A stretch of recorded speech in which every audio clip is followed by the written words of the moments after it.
Okay, good evening, everyone. We're going to begin Parasha Shiur. The parasha begins with the Parasha Mikra Bikurim, Perek Chavov Posuk Aleph, and to understand the importance of Bikurim, significance of Bikurim, I think there's a need to understand properly the very first Posuk. What the Toras says, "Vayaki Savo ala Oretz." It will be that when you come into the land of Hashem lekecha nosein lecha nachalo, HaKadosh Baruch Hu gives you as an inheritance, virishta, and you inherit it, yoshavta bo, and you dwell in the land, you live in the land. And Rashi says, "Vayaki savo yishta yoshavta bo, magid shlenis chayavu b'bikurim ad shekavshu es haaretz v'chilkuah." So the significance of those words, virishta v'yoshavta bo, is the fact that they only became obligated in the mitzvah of Bikurim once they'd conquered the land and they'd actually divided it up. That's what we call Yerusha v'Yeshiva, the Gemara says in Kiddushin. Only at that stage do they become chayav in Bikurim. The Kli Yaakov picks up here on a very, very fascinating point. He says like this, he says, Lo motzinu lashon v'yishtav yoshavta bo, ki im kan of a parshas hamelech. Only twice in the Torah, he says, do you find those words, v'yishtav yoshavta bo. Once it's here, and once is in the Parasha of the Melech. So in the Parasha Shoftim, when the Torah gives the instructions of appointing a king, it also says, V'rishtov yoshavta bo. And he says like this, Livisha acha Yerusha, Yeshiva v'Yerusha, Yishman Yisrael v'Yiva. After the Klal Yisrael live and settle to inherit the land, they will have a tendency to become settled, become overconfident, and eventually, God forbid, rebel. And they will ask for certain lofty or certain status symbols that the other nations inherit have. And that's the significance, of course, in the Parasha HaMelech, right? When they ask for a king, they say, the Torah says, we want to be like everyone else. You know, is really a notion of settling, and therefore a settlement which can lead to rebellion. Kach. So he says, therefore, Parshas Bikurim, the whole idea of Parshas Bikurim, he says, is to subdue that loftiness of their hearts. That, again, he's using that clue of Yerusha Yeshiva, if you like, Yerusha Yeshiva, that he's identified in the Parashas HaMelech, the only other time where these words are found. And the idea is that when they enter that state of Yasim Libom Loma Kilohem Haaretz or Becharbom Yerushua V'Yishkechu Es Hashem, the idea that they will think and think to themselves, you know, we've put all this work into this land, this is our land, they become too self-satisfied, overconfident in the sense that it's all on the basis of their own efforts. And that's why the Torah says,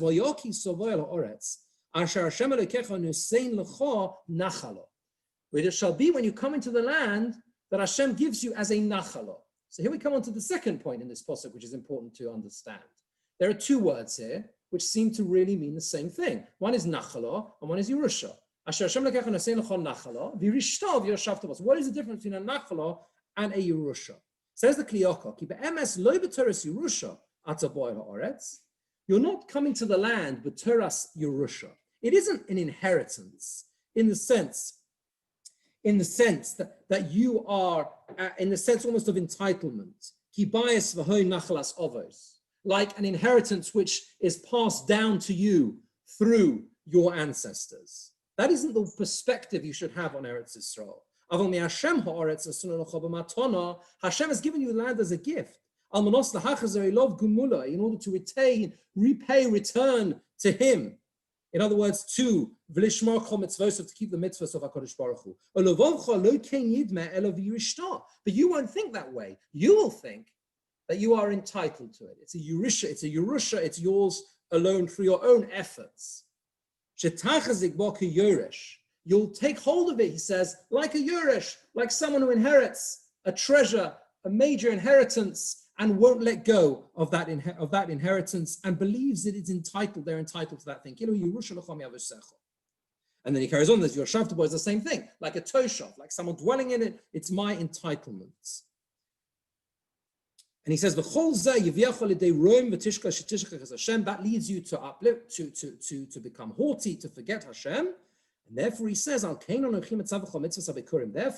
Hashem says, I'm commanding you the mitzvah of Bikurim. He says, this is how the Rambam understands the mitzvah as well. The main purpose of this mitzvah is that Klal Yisrael should understand the need to not develop that perspective. They should develop a perspective of humbleness in that sense, and to be meshabed their hearts, to enslave their hearts to Hashem, rather than believing it's all on the basis of their own efforts.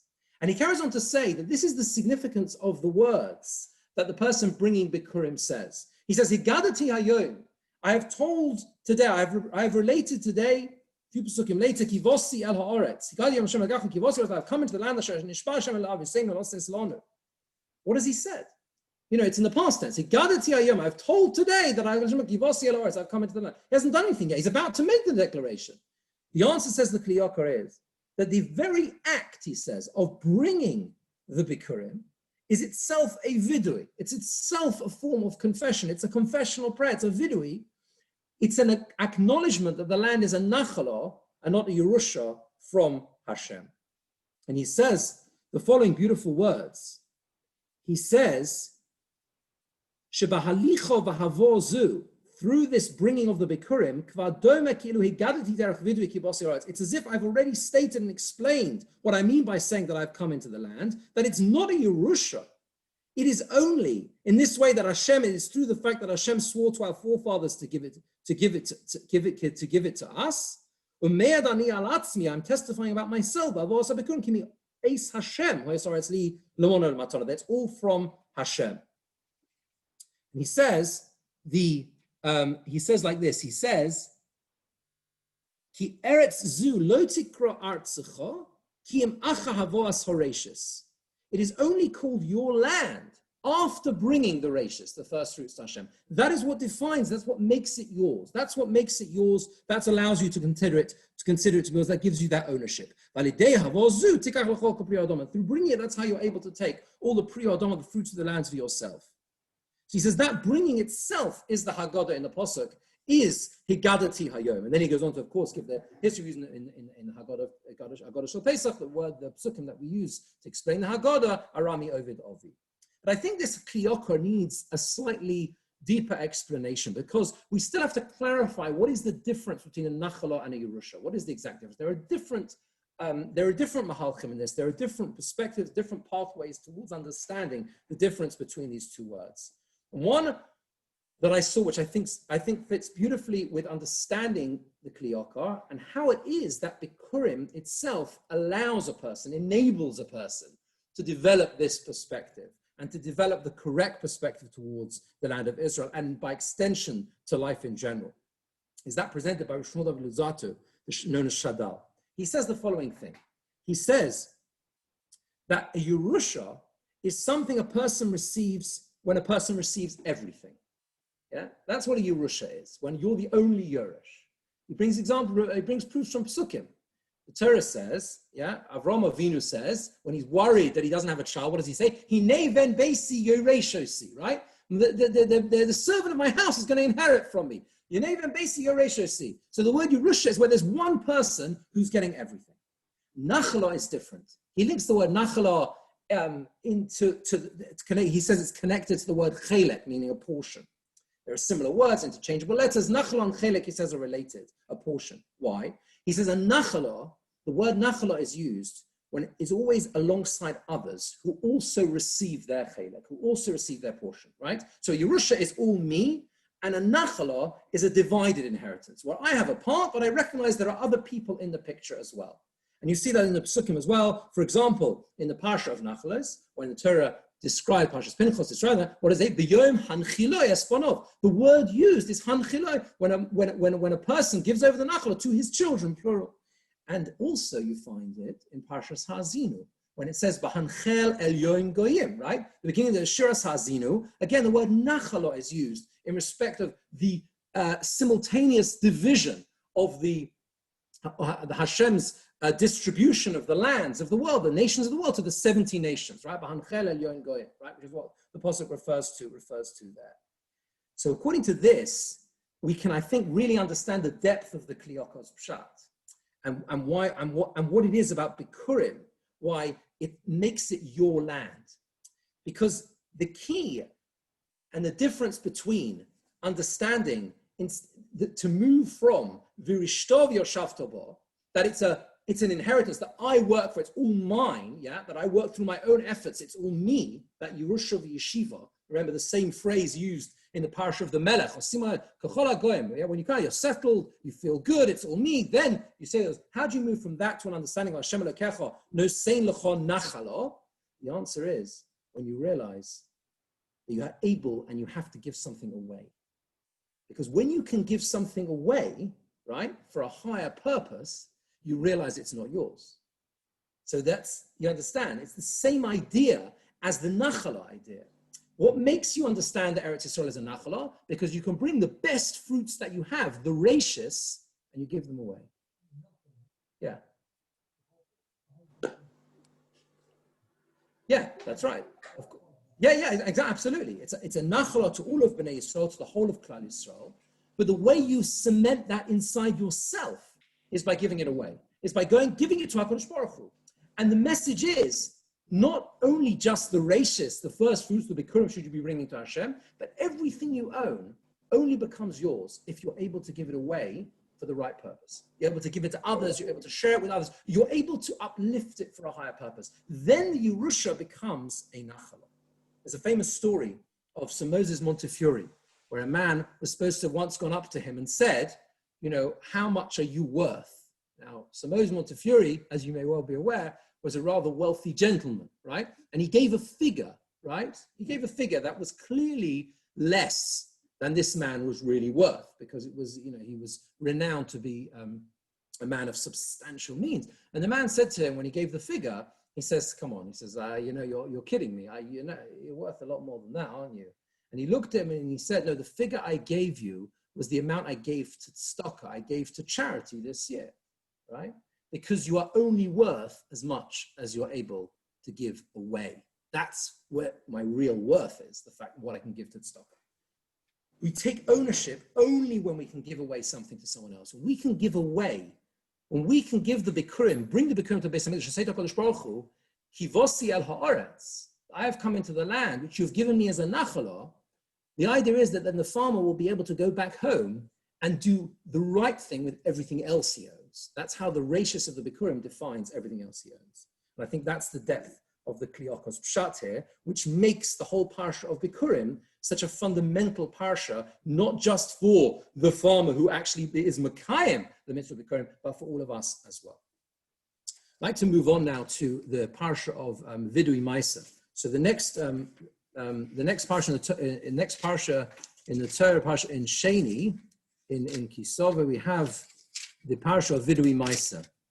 Vidui Maisa is very unusual. It's completely unique because effectively, and I'd like to present Rav Hirsch's Mahalach, Rav Hirsch's explanation of these psukim of Vidui Maisa. Is the reason why it's unique is because it is the only case in the entire Torah, right, where we find a mitzvah that requires a retrospective vidui, right? That there is he says it's the only example in the Torah where the Torah tells you to do something, and then at a certain point, right, when you have to, at the end of the bringing of the 3 years of the cycle, you come to the cycle and you have to actually you take a declaration and you say, I've done everything I was supposed to do. I brought my Sarishim, my Sashem, I've done all the things I'm supposed to do. So that's the first thing that makes this parsha unique. The fact that the Torah itself mandates a vidui, and a vowel to say that I have done everything that I'm required to do. And the second thing is if you look carefully at the parsha, although there is, as Rashi goes through in some detail, how each word in the psukim refers to a different one of the Matnos Kun and the Via goes through all different matonos you have to give. Each one is referred to. V'nosatola Levi, Kischal La'aseh, it says Bashona Shlishas Amaisa, V'nosatola Levi, Lagel, Layosim, V'lamona, they're all there, right? The Leviim and the Ger and the Yosim, V'lamona, Ochel, V'shak, V'soveu, each one is spelled out. But you look carefully and you realize that there is a particular focus on Ma'aser Sheni, right? It carries on, Pasuk Yud Gimel,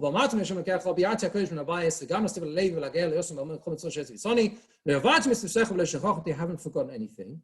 And then it says, Pasuk Yud Dalet, Lo yachalti v'oini mimenu, I didn't eat from the Ma'aser when I was in a state of mourning and aninus, v'lo v'yarti mimenu b'tomei, whether Rashi says, well, either I was Tomei, it was Tahar, whether I was Tahar and it was Tomei, I didn't consume it in an incorrect manner. I didn't use it to, Rashi says, to make an oren or tachrichin for a mace, the shrouds for a mace. Now, I've done everything Hashem you commanded me to do, and therefore then it follows the tefillah, may you look down from your holy habitation, so there's that pasuk Yudalad, can only really refer to Ma'aser Sheni, because you're the Yisrael, yeah? The only one of the Ma'asers that you consume where you can make a declaration and say, I didn't do the wrong thing in consuming this, these Ma'asers, right? The only one where it's applicable, those words work, is with Ma'aser Sheni. So what is the significance here about Ma'aser Sheni, which of course we know? Pardon? Why? Why is it the only one? Because that's the only one you eat. That's the only one of the maestros that you eat. That's the point. Simple as that. So Ma'aser Rishon you're giving to a Levi, Ma'aser Oni you're giving to the Aniyim, right? The only one that you're eating, where you need to make a whole thing out of it, that I didn't do the wrong thing when I was an Oni, is Ma'aser Sheni. So there's a particular focus here on Ma'aser Sheni. Ma'aser Sheni is only brought, of course, 4 years of the Shemitah cycle, only the second and fourth and the fifth and the sixth years of the Shemitah cycle, and it's the only one where the person himself consumes, the farmer himself consumes it himself. He brings it to Yerushalayim, or he's paid it, redeems it, and brings the value to Yerushalayim, and then buys food in Yerushalayim and consumes it. So Rav Hirsch says like this: earlier in the Torah, when he discussed this in greater length, he says that the Ma'aser Rishon, Ma'aser Sheni, Ma'aser Oni should be understood as covering all three aspects of the human personality. Ma'aser Rishon is effectively the ruchnius element, right? Ma'aser Rishon, Truma is a different category. Truma is talking specifically about the maestros, yeah, the tithes. Ma'aser Rishon is ruchnius. Why? Because Ma'aser Rishon you give to the Leviim, and the Leviim always represent Torah. They are they're part, besides being over in the Beis Hamikdash, of course, they were also involved in they were the mechanchim. They're supposed to be the mechanchim, the educators of Klal Yisrael, teach Torah. That is the basis. That is why Ma'aser Rishon represents ruchnius, represents Torah. Ma'aser Oni represents the responsibility we have to our fellow human beings, right? That is what is Ma'aser Oni? Ma'aser Oni is the third and sixth day you give the maestros to an Oni, to a pauper. You say, this is for you, I'm supporting others. So it creates that sense in us of how important it is to think of others. Ma'aser Sheni, though, is about ourselves. It's about the guf, our own physical selves, right? Because we have to go and take it and consume it ourselves in Yerushalayim. So Rav Hirsch says, what you see from here and the significance of the fact that the Vidui Ma'aser is really wrapped around and focused on Ma'aser Sheni is that the Kedusha of the guf, maintaining and elevating the sanctity of what we do physically, the way we live our ordinary, mundane, normal lives, is the foundation of ruchnius in Yiddishkeit. It is the foundation of everything, to turn the physical into the spiritual. In other words, allowing everything we do in life to become a part of the ruchnius itself. And that is why the Torah says in the Parsha of, when it describes Ma'aser in greater detail, the Torah says, earlier it says like this: earlier on in Sefer Devarim, so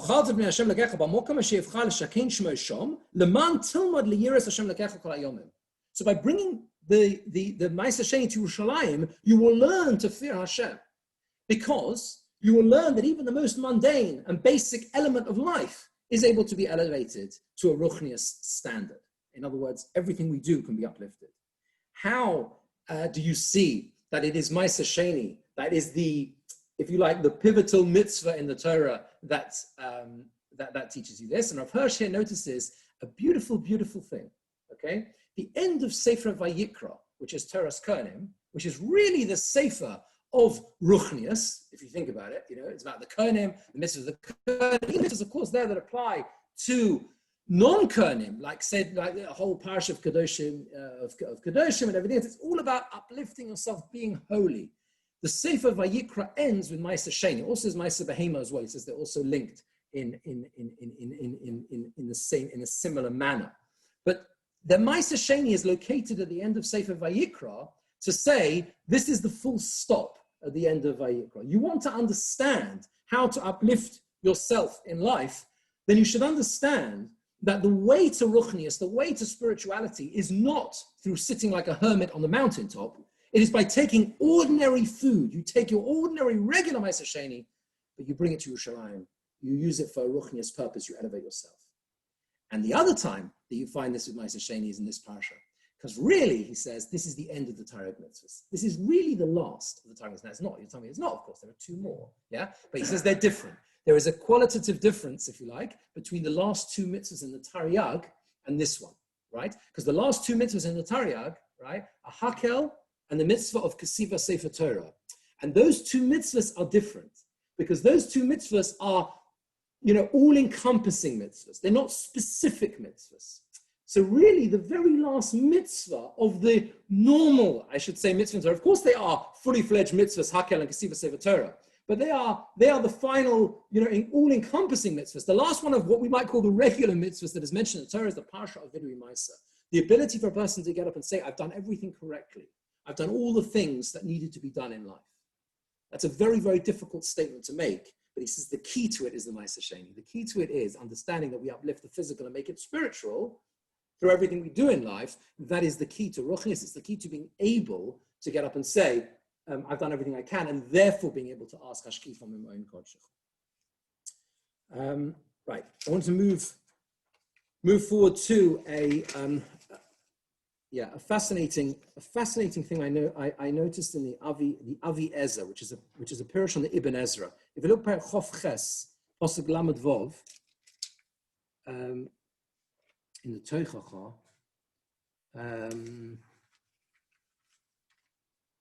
so the Torah says like this: Yolech Hashem oscha, Hashem will lead you, ve'es malkacha asher tokim alecha, and your king that you appoint over yourselves, El Goya shelo yodata, to a nation that you do not recognize, Atov ve'avasecha, you and your forefathers, ve'ovadat Shom, Elohim acherim eitz va'oven, and you will serve their gods of others, eitz va'oven, made of wood and stone.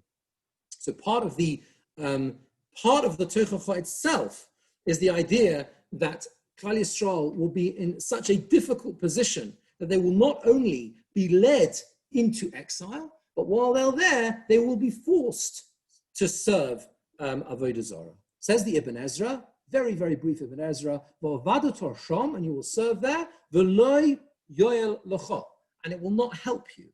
Rakti el Shama, Koloi Echo Yoshumu, that's the next possible Yisrael Shama. You will be an astonishment. And you'll be a lamoshal, the Torah carries on lamoshal v'leishnina b'chol ha'amim. The idea being that everyone will use Klal Yisrael as almost like a parable and saying, like, you see how bad, look how bad they are, look how far they've fallen, right? Those two words, v'lo yoel lecha, this will not help you.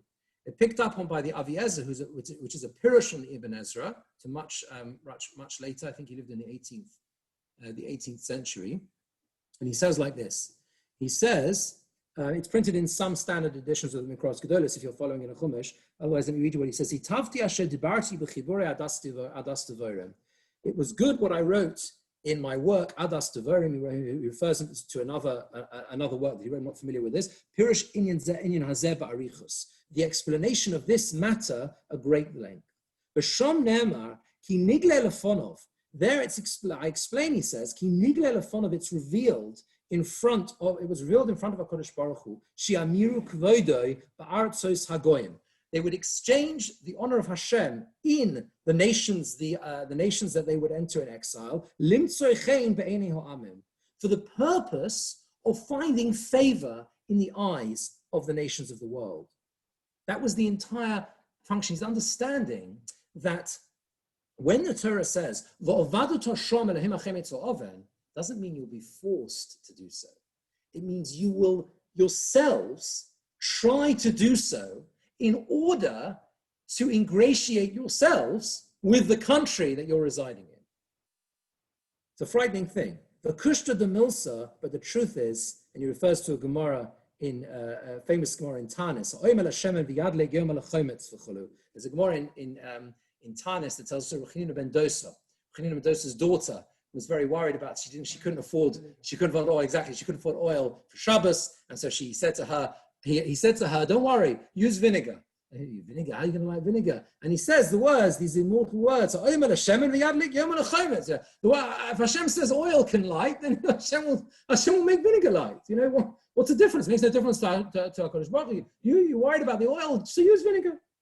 And in this context, he says, in the same manner, the truth is, the one who gives grace in the lands of the nations of the world, he can also say to remove that grace as well. In the sense that if you feel that you're finding that the way in to find favor is to exchange, God forbid, your faith for that of the country you're residing in, it is a pathway to disaster. It is something that will not work. And he says that's what the Ibn Ezra means. It won't help you. You think you can find a way in by giving up the principles of Yiddishkeit, because of course this doesn't necessarily only mean in an extreme way of being over the Avodah Zarah. You think you can succeed by giving up on Yiddishkeit in order to make sure that you fit in, make sure that everything, that they'll treat you the same. We should be like everyone else, exactly the same as the nations. It will not work, and it's a frighteningly prescient perspective on the story of Klal Yisrael in Golus, because whenever Klal Yisrael have tried to think that the way out, the pathway out of anti-Semitism is to ensure that we are as like the nation around us as we can be, it always ends in tragedy. The only path that Klal Yisrael have is to maintain their strength in Yiddishkeit. And finally, we move to the very end of the Parasha Perek Chof Tes, Pasuk Gimel. I just feel that these last psukim at the end of Ki Savo, we really don't give enough attention to, because we're very focused on the length of the Teichacha. But really, there's a very short parasha here at the end, which is so incredibly powerful. Just after the Teichacha, it says HaKadosh Baruch Hu made the bris with Klal Yisrael through the Teichacha itself. Vayikra Moshe pasuk Perek Chof Tes pasuk Aleph. Vayikra Moshe al Kol Yisrael vayoma aleihem atem re'isim. You have seen is Kol asher osa Hashem le'inechem be'eretz Mitzrayim lefar l'chol avoda v'l'charta. You've seen everything. You saw the whole lot. Hamasos hagadolos asher ro'eh einecha. You saw these incredible wonders and signs. You saw amazing things. You saw kriyas yams of everything.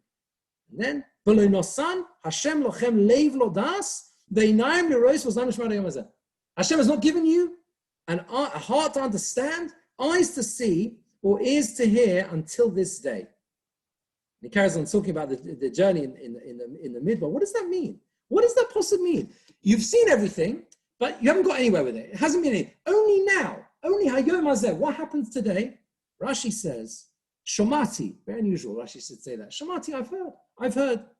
He doesn't say where specifically he's heard. He says, Shomati, I heard.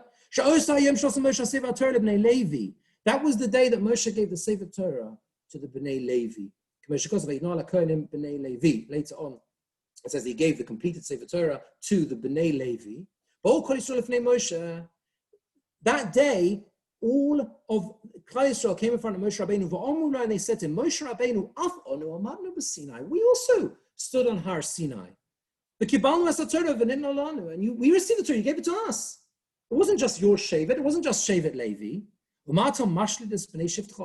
So why are you giving some priority to your Shevet over us? They'll say to us the next day, no, it was never given to you. They might translate it was only given to them. And Moshe rejoiced over this matter. And on this he said to them, this day you become a people. Only now, today, do I realize that you truly desire to be the Am Hashem, to be the people of HaKadosh Baruch Hu.